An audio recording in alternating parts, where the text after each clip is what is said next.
తెలంగాణ ప్రాంతంలో తెలంగాణ రాష్ట్రానికి గిరిజన మంత్రి ఇక రాడా? గిరిజన శాఖ మంత్రి ఇక ఉండదా? గిరిజనుల యొక్క బతుకులు ఏమైపోతున్నదో ఒకసారి తెలంగాణ రాష్ట్ర ముఖ్యమంత్రికి తెలియదా? గోదావరి పరిగణ ప్రాంతం మొత్తం కూడా మరి ఒక 2 పార్లమెంట్ స్థానాలు ఎస్టీ ఉన్నాయి, 12 నియోజకవర్గాలలో ఎస్టీ ఉన్నాయి.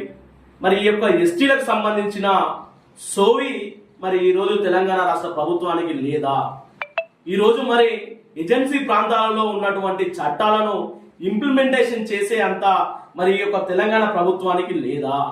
170 యాక్ట్ యొక్క చట్టాలను కూడా మరి ఈరోజు అధికారులను దుర్వినియోగం చేస్తున్నారు. ఈ యొక్క చట్టాలను మరి తుంగర తొక్కుతున్నారు. 170 యాక్ట్ కు సంబంధించిన చట్టాలు మొత్తం కూడా ఇంప్లిమెంటేషన్ అవుతలేదు. భారత రాజ్యాంగం మరి రచించిన డాక్టర్ బిఆర్ అంబేద్కర్